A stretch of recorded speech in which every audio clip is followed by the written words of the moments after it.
keep it simple and follow your heart. This is a beautiful line from her social media profile. She was a young, beautiful, and optimistic international student who had just graduated from the University of Technology, Sydney. She had secured her dream job and was brimming with hope for the future. However, it seemed that fate had played a cruel trick on her. Just as her life was about to open a new chapter, a silent nightmare descended, and she vanished from this world without a trace. Today, we will uncover the tragic case of a Chinese international student who was murdered in Australia. This case shocked the entire Chinese community in Australia, leaving everyone heartbroken, who ultimately took the vibrant life of this young woman. To find out, let us turn back time to 2016 and examine the details of the case. Australia is an enormous country, yet its population is just under 27 million. For this reason, Australia is very welcoming to immigrants. For many years, Australia has attracted immigrants from all over the world, including a large number of international students. Many Chinese students choose Australia as their study destination. The story we discuss today took place in New South Wales, home to the city of Sydney. The protagonist of this story is Michelle Lang, who came from Sichuan, China. With her outstanding academic performance, she studied at the University of Technology, Sydney, and had just graduated. Michelle was born in 1991 in Chengdu, Sichuan, as the only child in a loving family. Her parents cherished her dearly, and the three lived in harmony. Michelle had an outgoing and cheerful personality, and she was always well-liked by her friends, often surrounded by a lively group. She excelled academically from a young age and was a favorite among her teachers. In 2008, Michelle was about to finish her final year of high school, preparing for a crucial milestone in her life, the college entrance exams. With her excellent academic record, she had been studying diligently for a long time and felt confident about the exams. However, an unexpected disaster struck: the 2008 Sichuan earthquake. This catastrophic event tore many families apart. Tragically, Michelle's father lost his life in the earthquake. Despite her profound grief, she persevered, focused on her studies, and successfully completed the college entrance exams, gaining admission to Sichuan University, a prestigious institution majoring in broadcasting and television. Michelle's mother was immensely proud of her daughter, who had become her sole hope for the future.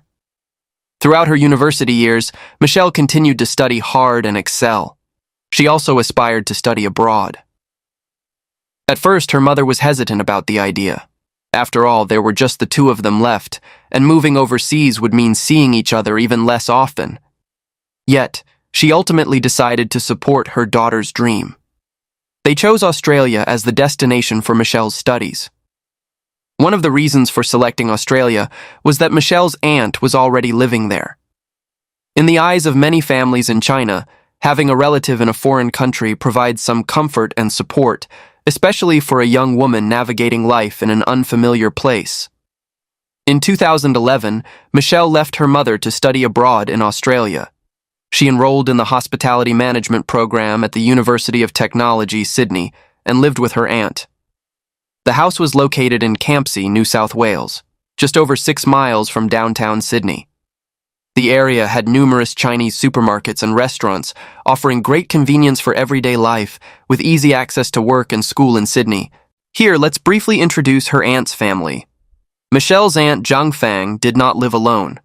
She was married to Derek Barrett, who was just 2 years older than Michelle and had 2 children from a previous marriage.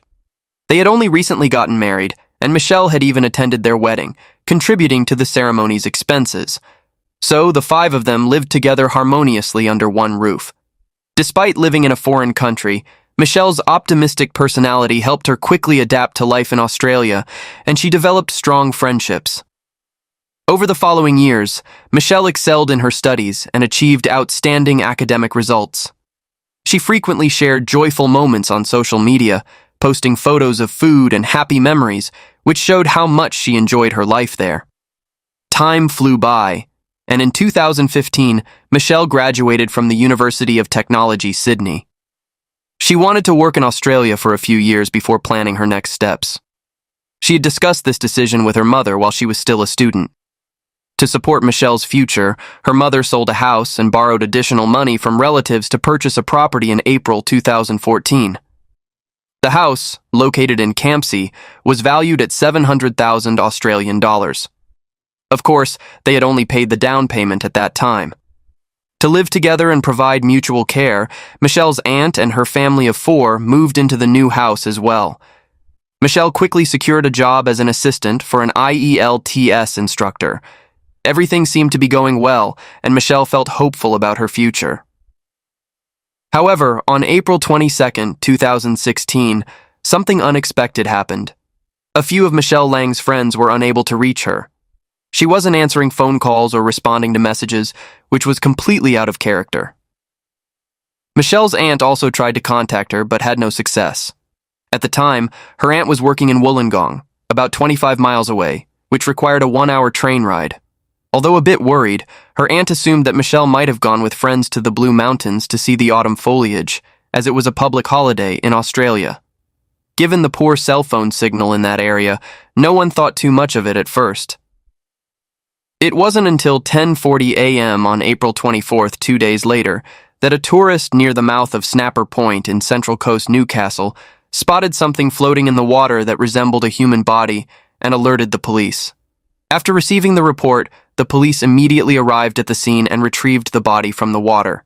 It was identified as the body of a young woman, wrapped in a plastic bag, estimated to be between 20 and 30 years old with black hair. The victim had dozens of stab wounds, with fatal injuries to her neck. There were also signs that her wrists and ankles had been bound with rope. The estimated time of death was around 48 hours prior. Initial assessments indicated that this was a deliberate murder, with the perpetrator intentionally dumping the body at this location. No evidence of contact with rocks was found on the body, leading authorities to believe that this was not the primary crime scene. Unfortunately, due to prolonged submersion in water, many critical clues were destroyed, and no fingerprints or other evidence of the perpetrator could be recovered. Additionally, the victim's face was severely damaged, making it impossible to determine her identity. To solve the case quickly, the police used computer software to reconstruct the victim's facial features and release the image, hoping the public would come forward with any information. On the afternoon of April 25th, Michelle's aunt and uncle reported to the police that their niece had been missing for 3 days and asked for help locating her. The police suspected that the victim found the previous day might be Michelle. However, because the victim's face was severely disfigured and she was found unclothed with no clear identifying marks, identification was difficult. The police decided to compare DNA samples. They collected Michelle's personal items, such as a toothbrush, hairbrush, and other belongings. On April 26th, while the initial DNA results were still pending, the search for Michelle intensified. Many of her classmates and friends began posting about her disappearance online, especially the friend who had seen her on the afternoon of April 21st. The Chinese community in Australia was also deeply shaken, and widespread concern grew for Michelle's safety. After several agonizing days of waiting, at 8 a.m. on April 29th, the police finally announced the DNA comparison results. The victim found at Central Coast was indeed Michelle, the young woman everyone had been desperately searching for. Upon hearing the news, Michelle's mother collapsed in grief. Having already endured the loss of her husband, she now faced the devastating reality of losing her beloved daughter, who had just stepped into adulthood. The question remained on everyone's mind. Who could commit such a cruel act? Michelle had always lived harmoniously with her aunt's family, and there had never been any reported conflicts. Thus, at first, her relatives were not considered suspicious. Michelle's aunt told police that on April 21st, Michelle had been out all day, and everything seemed normal when she returned home that afternoon. Her last known contact with the outside world was at midnight on April 21st, during a conversation with her IELTS teacher. After that, she completely lost contact, leading police to believe she was likely murdered on April 22nd. Could it be that someone had followed her during the day on April 21st, leading to her tragic death? The police decided to reconstruct Michelle's movements. Through extensive surveillance camera footage, they were able to retrace her steps on April 21st. First, Michelle went to her university and met with some classmates. At 3 p.m., she was seen shopping on Pitt Street in Sydney's central business district. After shopping, she took the subway from Central Station to Campsie, arriving home at approximately 4:40 p.m. Surveillance footage showed Michelle looking completely normal while shopping and riding the train, with no sign of anyone following her. There appeared to be no opportunity for her to encounter a stranger who might harm her. Surveillance footage further revealed that after Michelle returned home on the afternoon of April 21st, there was no record of her leaving the house again. Coincidentally, from April 21st to April 22nd, Michelle's uncle was the only other person in the house.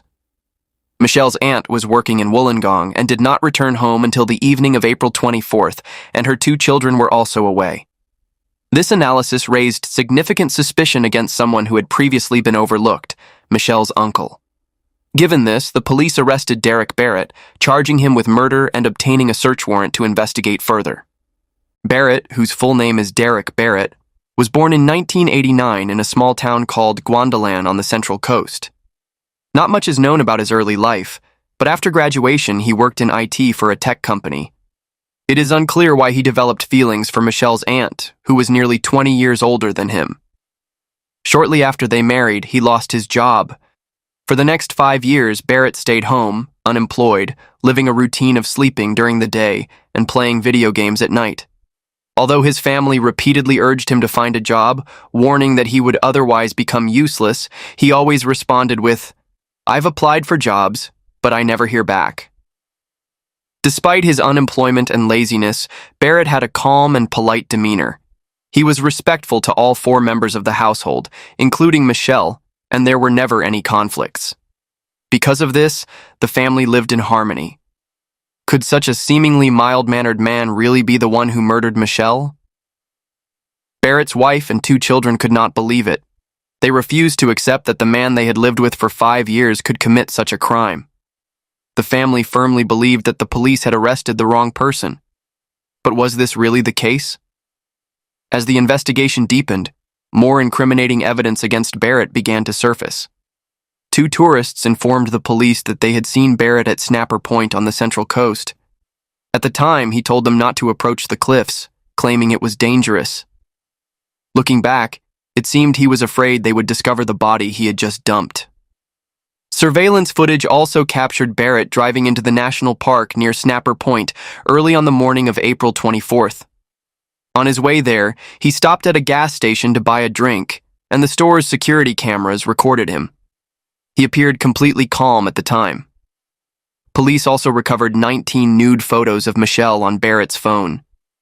These were taken after he had bound her wrists and ankles and gagged her with duct tape, forcing her to pose for the pictures. Although Barrett had deleted the photos, police technicians successfully restored them. Further evidence was found on his computer. It turned out Barrett had been secretly recording Michelle for a long time. He had hidden a camera behind the bathroom mirror to film Michelle while she showered and used the toilet. Shockingly, he did not even spare his wife. Barrett had also filmed her in secret. In addition, he would sneak into the bedrooms of Michelle and his wife while they were fast asleep and masturbate in front of them. All of these acts were recorded, revealing Barrett to be a depraved individual. Combining evidence, witness statements, and various leads, police pieced together the entire sequence of Barrett's crime. Barrett had developed a twisted obsession with Michelle Lang, his wife's niece. All of the politeness he displayed to the family had been a facade. Barrett had been waiting for an opportunity to assault her. That opportunity came on April 21st, when his wife left for work for 3 days, and his children were occupied elsewhere. That afternoon, Michelle returned home in good spirits, completely unaware of the monster lying in wait.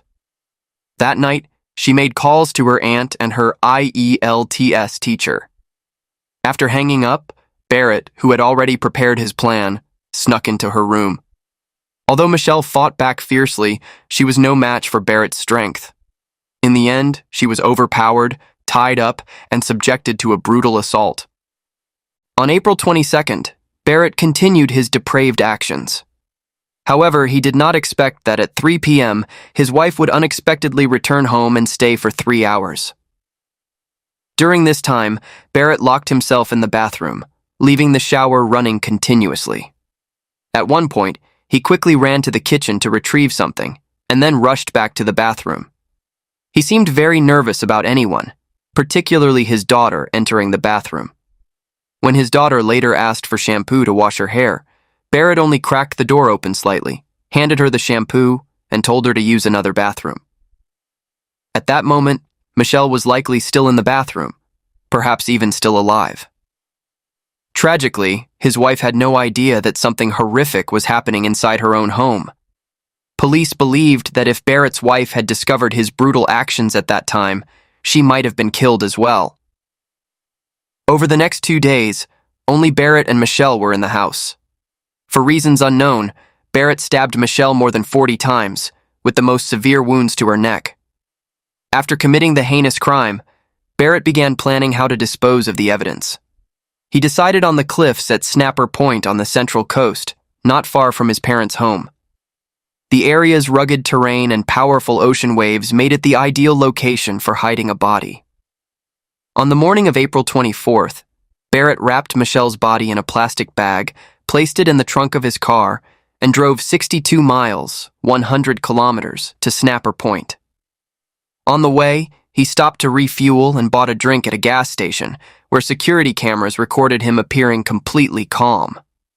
After disposing of the body, Barrett deliberately visited his parents' house, just a few miles from Snapper Point. This visit was likely an attempt to establish an alibi in case police traced his movements to Snapper Point. That evening, Barrett drove to pick up his wife, pretending as if nothing had happened. He even mentioned that Michelle had not yet returned home. On April 25th, following Michelle's aunt's request, the couple went to the police station to report her missing. The rest of the story is now well known. The police's deduction was logical, and all evidence pointed to Barrett as the perpetrator. He had lived under the same roof with Michelle for 5 years, hiding his true nature. Despite the overwhelming evidence, Barrett continued to deny his crimes. Upon hearing the devastating news about her daughter, Michelle's mother immediately flew to Sydney. At a press conference, she broke down in tears, saying, "To this day, I still cannot accept the fact that my beloved daughter is gone. The pain is so overwhelming that I can hardly breathe." Learning that the killer was Barrett left her even more shocked and speechless. Her relationship with her sister had been strong, and she would never have allowed Michelle to live with them otherwise. She firmly believed that her sister knew nothing about Barrett's actions, as everyone had been deceived by his cunning and deceitful facade. Michelle's aunt was consumed with guilt and regret, blaming herself for not recognizing her husband's true nature sooner. On May 4th, 2016, the trial for Michelle's murder began. For the first time, Michelle's mother, relatives, and friends attended the courtroom. However, Barrett did not appear in court that day. His lawyer stated that Barrett maintained his innocence, claiming he was being framed and that he intended to apply for bail to be released. On June 29th, the case was brought back to the local court. In addition to the murder charge, Barrett faced 27 other charges, including unlawful imprisonment, sexual assault, and filming others' private parts without their consent. The prosecution informed Michelle Lang's mother that this was only a preliminary hearing in the early stages of the trial and that her attendance was not necessary.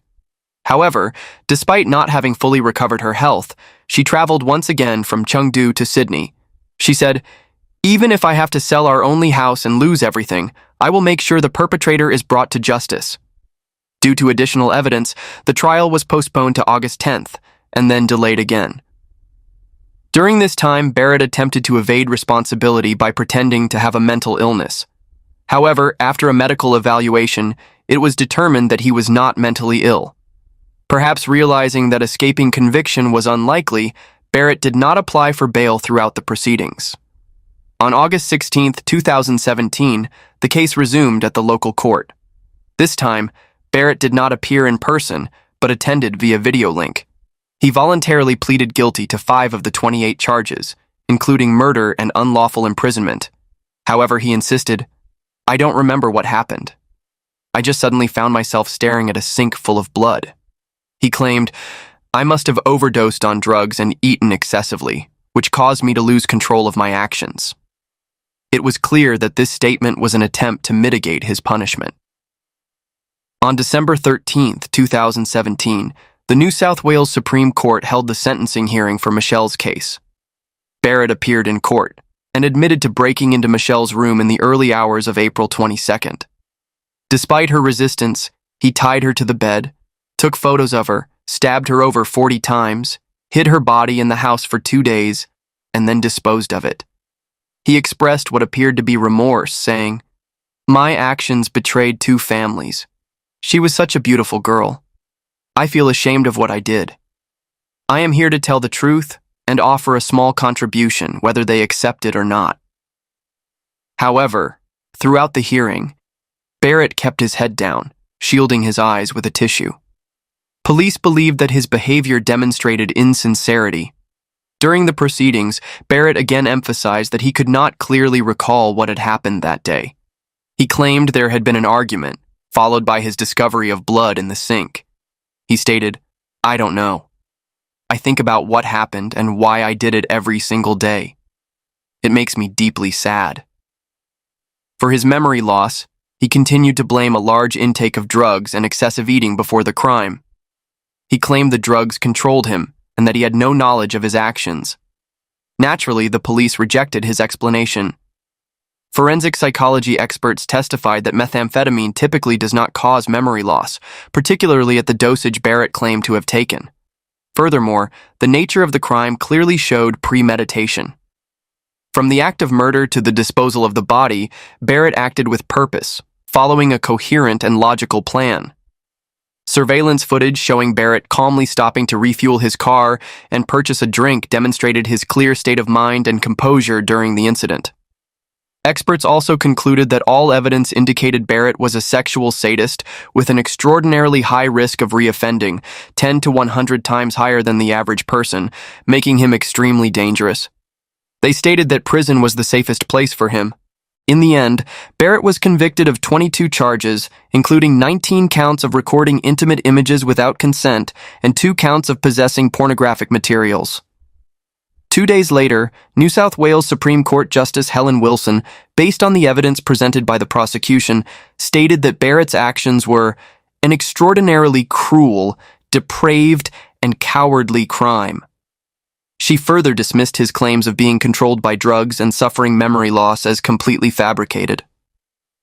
During the trial, Barrett occasionally shed tears, but they appeared insincere, more like a performance of remorse. Overall, he was a cold-blooded individual. After thorough deliberation, Barrett was sentenced to 46 years in prison, with no parole eligibility for 34 years and 6 months. Following the sentencing, Michelle's grief-stricken mother broke down in tears in court. She knew that Australia does not have the death penalty, so her greatest hope was for Barrett to be imprisoned for life. While the final outcome did not fully meet her expectations, she had no other choice.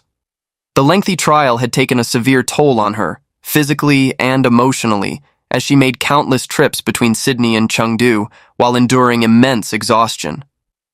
More heartbreaking than anything were her tearful words. "My Michelle is gone, and my life has completely fallen apart.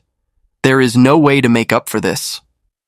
With the final verdict announced, the case that had shocked both China and Australia finally came to a close.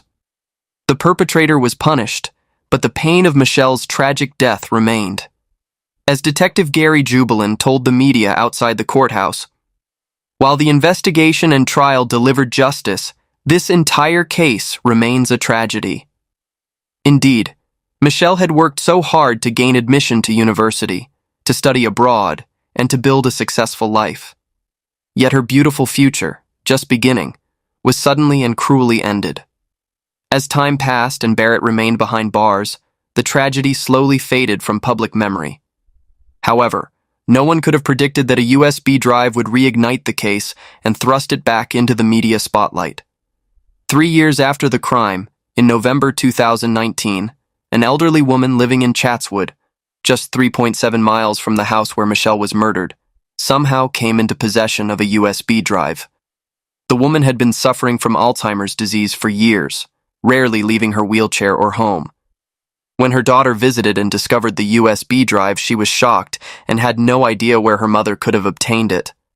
Out of curiosity, she plugged the USB into her computer. What she saw left her horrified and scarred for life. She immediately contacted the police and handed over the USB. The police were equally appalled by the depravity it contained. The USB held 9 video clips totaling approximately 60 minutes and 13 horrifying photographs. All of the content depicted Barrett's sadistic abuse and violation of Michelle from multiple angles. He treated Michelle not as a human being, but as a lifeless object, mercilessly beating and assaulting her. One particular video included Michelle's desperate plea. "You're insane! What are you doing? You can't treat me this way!" From her tear-streaked face and anguished expression, it was clear that she experienced unimaginable fear and pain but was powerless to escape. In the end, she succumbed to the devil's hands. After viewing the contents of the USB, the police immediately filed new charges against Barrett. Thousands of miles away, Michelle's mother received the devastating news, which caused her to collapse once again. Over the years, she had lived with the pain of losing her daughter, but no one could have imagined that an even greater agony was still to come. Michelle's mother said, "No mother in this world could accept such horrifying news. My Michelle was such a kind-hearted, thoughtful, filial, and upright child. Hearing what she endured, I feel as though my heart has been shattered into pieces." During this time, Barrett wrote an apology letter to Michelle's mother from prison, but the letter was filled with empty, insincere words. Michelle's mother rejected his apology. What was even more infuriating was that during his appeal process, Barrett continued to insist that he had been controlled by drugs. He even told a prison guard that he and Michelle were in a consensual romantic relationship, implying that she had willingly participated. It was clear that Barrett showed no real remorse or accountability for his actions. Supreme Court Justice Helen Wilson stated that had she known about the existence of the USB at the time of sentencing, she would have handed down a life sentence without parole. Unfortunately, double jeopardy laws prevented her from doing so now. However, based on the contents of the USB, the police brought 9 additional charges against Barrett, leading to an additional 25 years in prison. This new sentence, however, was ordered to run concurrently with his existing 46-year sentence. This meant that Barrett's total sentence duration remained unchanged, but his non-parole period was extended from 34 years to 36 years and 6 months. As a result, he will not be eligible for parole until October 27, 2052. This story comes to an end here. In an age of globalization, countless young people like Michelle Lang travel to foreign lands, carrying their dreams with them. They are courageous, but they are also vulnerable. When we are in an unfamiliar country, we often have a false sense of security. We tend to believe that danger comes from strangers or lurks in dark corners. However, reality shows that sometimes the greatest threat is hidden right beside us. Therefore, always stay vigilant, trust your instincts, and do not hesitate to speak up if you feel unsafe, no matter who is involved. It is also essential to thoroughly understand your new environment, connect with the local community, and frequently share updates with your family and friends. Never underestimate the importance of equipping yourself with basic self-defense skills because, ultimately, your safety is a responsibility only you can truly take on.